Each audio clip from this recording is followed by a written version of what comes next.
Good morning. It's noon on Martin Luther King Day, January 20, 2020. Once in a while you get lucky going to these political events, and I got lucky when I went to the Tom Steyer house party 1 week ago today. The event had been advertised, or listed rather, in the Des Moines Register well in advance. When I drove to it, it was in a very nice neighborhood in West Des Moines, and it was a substantial house. This event had a number of television cameras, and I would say the audience was 40 to 60 people, with seating for perhaps 40. The ones who didn't have a seat tended to be young. They were either staffers, or they were family, or they just got there late. But interested Iowa voters were comfortable, more than comfortable. The host provided red wine, white wine, beer, cookies, and warm, friendly people. In fact, when I walked in the door, as I hung up my coat in a coat closet, I mentioned that in Alaska the custom was to take off shoes in snowy weather like this, and the woman who had shown me the coat closet said that she used to work on the Alaska Railroad in 1975. She worked in the bar car. I was a gandy dancer or a track laborer for the Alaska Railroad in the winter of 1970-71. So that was a coincidence I wasn't expecting. I enjoyed the event very much. Among other things, Mr. Steyer's family was present. He introduced his wife, Kat Taylor, she kept her maiden name, and his daughter, Evie. He speaks only for about 12 minutes once the pleasantries are out of the way, and his content is very good. I will make a separate video of the question and answer session, and I will edit that to keep it to a reasonable length. Yesterday, the New York Times endorsed Elizabeth Warren as a progressive Democrat and Amy Klobuchar as a moderate Democrat. Now that's a kiss your sister endorsement if I've ever seen one. Democratic voters have to choose one candidate, whether it's in the Iowa caucuses or in the open primaries. And really, this campaign is between the progressives and the moderates. I bring it up now in the introduction of this Steyer video because the New York Times didn't mention Tom Steyer. It made reference to Pete Buttigieg and to Andrew Yang and of course to Joe Biden, but it did not mention Tom Steyer, and it should have. One of the things that he mentions in his opening remarks is that his organization, NextGen, funded an outreach program to increase youth participation in the elections. In 2018, they targeted 38 congressional districts and worked hard to increase the youth voter turnout. This was successful. They doubled the youth voter turnout in these districts, and 33 of the 38 switched from going Republican to going Democratic.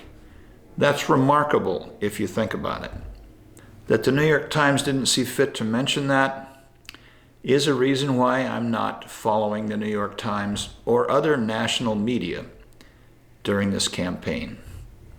Probably I should put up a separate video on that, so I'll be quiet now. Hello, am I on? I think I am.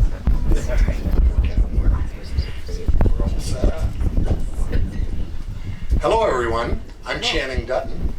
Thank you for coming tonight, and the most important thing is don't forget all my wine and beer. So we are so happy to have you here, and we want to host you, and we want you to have a great time because we have an amazing guest with us tonight, and that, of course, is Tom Steyer.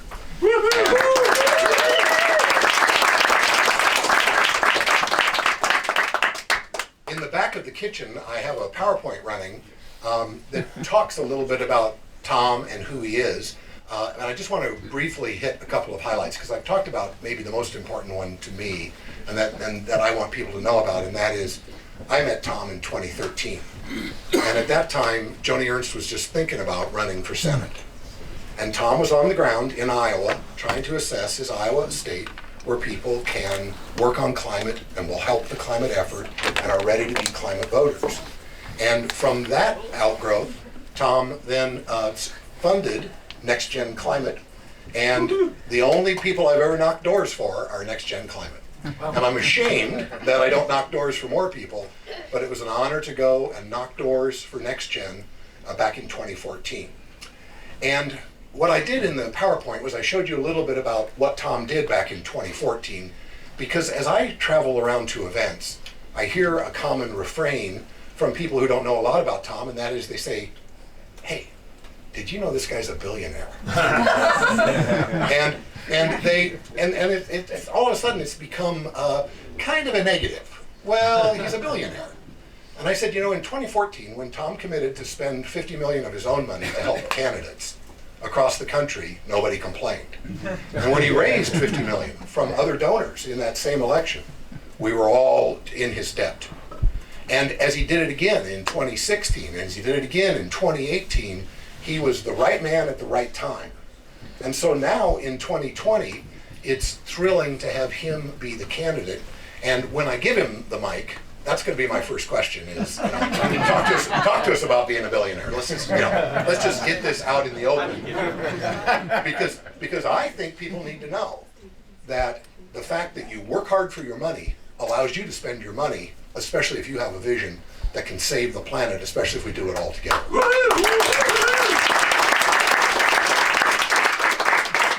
So you're all here to talk to Tom or to hear Tom make opening comments, and then we are going to take questions.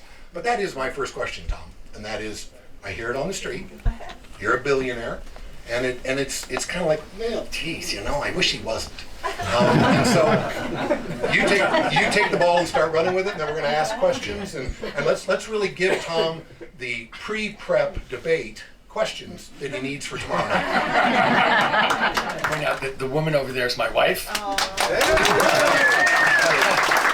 And that in the things that I've been doing for much longer, for the last 35 years, not just in terms of having a family, but in terms of the community and country, state and country minded things I've done, Kat Taylor has always been a full partner. It's not just that she's following my lead, many times I'm following her lead. So as we talk tonight, you should know that Kat has actually led, if we start talking about regenerative agriculture and different kinds of community banking, I will be passing the microphone over to Kat Taylor to get into the details of what she's been doing. So I do want to answer Channing's question about being a billionaire. Evie. Oh, and my God, my daughter Evie, where the heck is she? Ev? Is somewhere. Exactly, you cannot escape us. We are everywhere. So she's wearing the Dutton family Vote Climate shirt. She is wearing the Dutton family, and she said she's changed families, to which I said, fine, do it. Let me say this. I know that people describe me in public a lot of times as a billionaire, but I want to tell you actually who I am. My mom was from Minnesota. She taught in the New York, I want to get into this actually, Sarah, because she taught in the New York public schools and she tutored prisoners in the Brooklyn House of Detention in reading, not what you normally associated with super fancy people. Her brother was a professor at the University of Iowa of law for 40 or 50 years. All right. Kat Taylor and I went to my Aunt Betsy's 100th birthday party on December 15th in Iowa City this year. Wow. So I've actually been coming to Iowa since I was probably 2 years old for Easter. And in fact, when I asked my Aunt Betsy, do you know State Senator Rob Hogue? She said, no, but I knew his father. Which is a true story. So let me say this. My mom was taught in schools. My dad was the first generation in his family to go to college. My grandfather was a plumber. My father went to college, he went to law school. He quit the law to go into the Navy in World War II. My parents were Depression, World War II babies. Everybody thought they owed the United States showing up in World War II, including my family. And after the war, because he already had a law degree, and honestly he got great grades in law school, they made him the assistant to the chief prosecutor at the Nuremberg trials of the Nazi war criminals. Wow. Oh. So my dad taught us growing up, you make sure you give back as much to the United States as you get from the United States. That's your obligation as a citizen. And he also taught me, if you see something really wrong in your society, you make sure you fight it really early. And honestly, that's why I started Need to Impeach. I thought there's something wrong at the heart of American society at 1600 Pennsylvania Avenue, and the American people need to raise our voice and make sure the people in Washington realize it's not political expediency, it's right and wrong. So,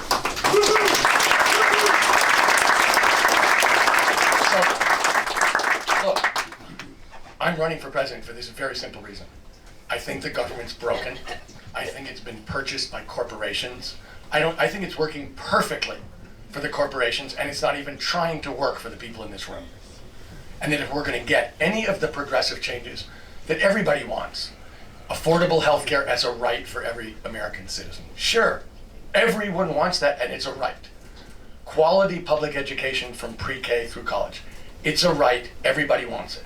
Clean air and clean water as a right. No one gets to poison you for money.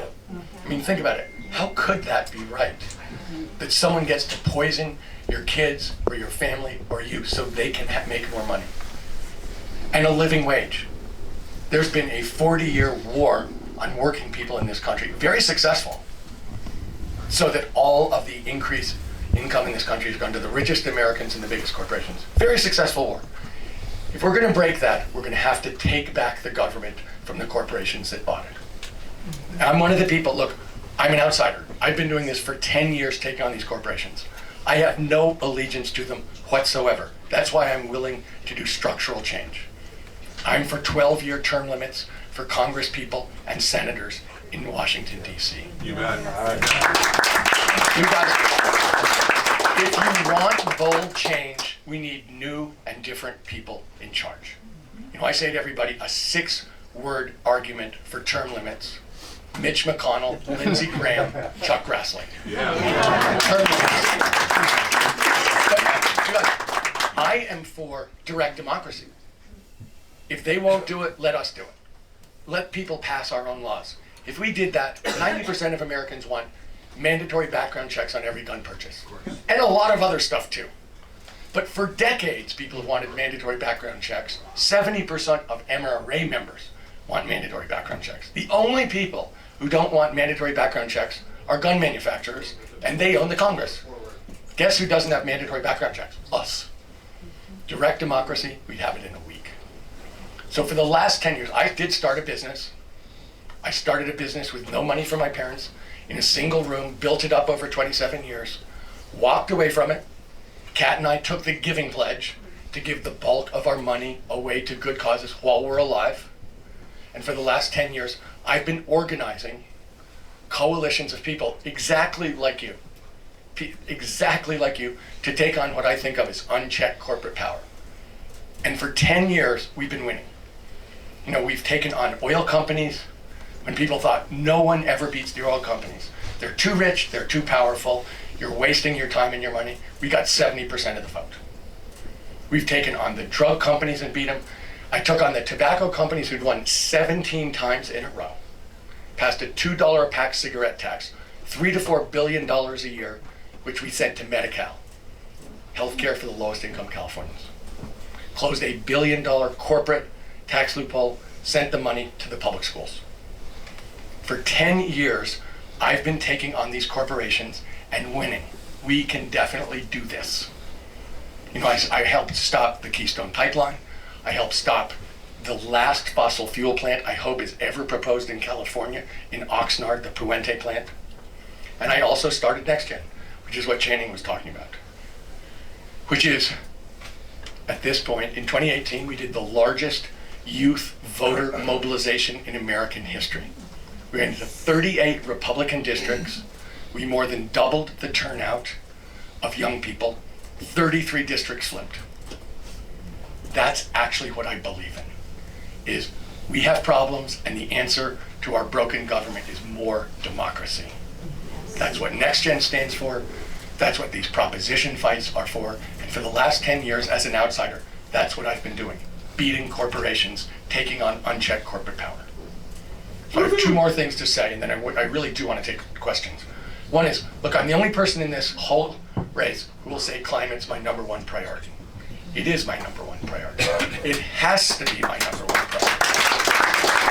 I mean, but I actually have been doing this for 12 years. So let me talk about how you actually win on climate.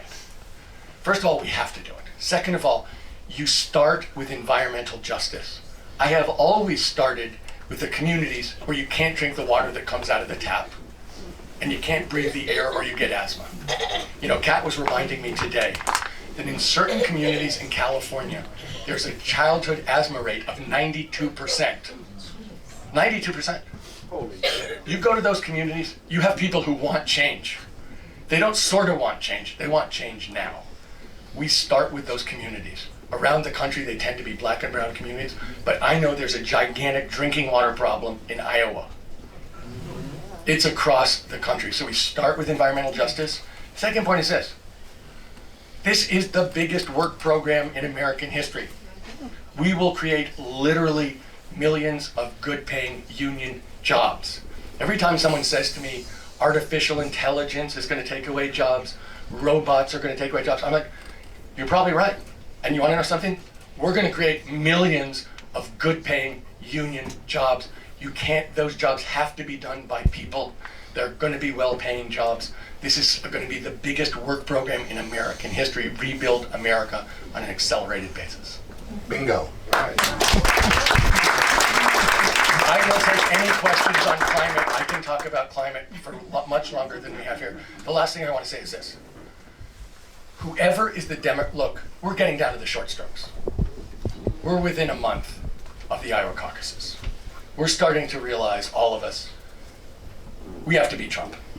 Whoever the Democratic nominee is, I don't care what else about her or him, we have to say they have to beat Trump. Yes. And we know what Trump is running on. Trump is running on the economy. We've already heard him say, look, he's not a shy person. He tells you. He's not sneaky, he's right out there. Here's what he said last month. He was talking to the American-Israeli Conference. So there's a bunch of American citizens. And he said, I don't like you. And you don't like me. And you know something? You're all gonna vote for me anyway.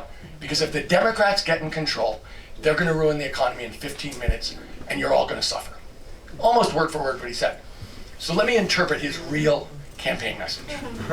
And I'll try and be as polite as I can. His real campaign message really is, I'm a criminal. You know that. I despise 80% of you. And you know that too, and you despise me. And you're still gonna vote for me because the Democrats are socialists, and they're gonna destroy this economy, and you can't afford that much as you dislike and despise me, you still have to vote for me. That's actually his campaign message.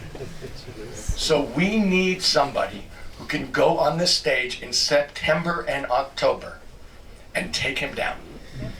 Because he's actually a fake. He wasn't a successful business person.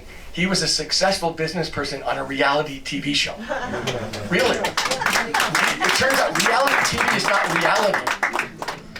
And he says he's done a great job for the American economy, and he's done an absolutely terrible job. From his tax plan, which is the biggest giveaway in history to rich people and corporations at the expense of working people, and his trade war, which hurts American consumers and workers and kills American farmers, and is specifically terrible for the state of Iowa. He actually has done an atrocious job for the American people. The reason he's not going to get reelected is not because he's a criminal. It's not because he's corrupt or crazy. He's not going to get reelected because he's incompetent. He's done a terrible job. And what we need to bring out, and my 30 plus years in business lets me do, is to show how incompetent he is. That he doesn't know what he's talking about. That in fact what he's done is hurting American working people across the board. That's what has to happen on the stage in September and October. When he's trying to bully us, somebody has to get up there who's not scared of him, who knows what she or he is talking about, and take him down. And that's what I can do. Thanks for watching. If you enjoyed this video, please give it a thumbs up. If you like this political content, please consider subscribing.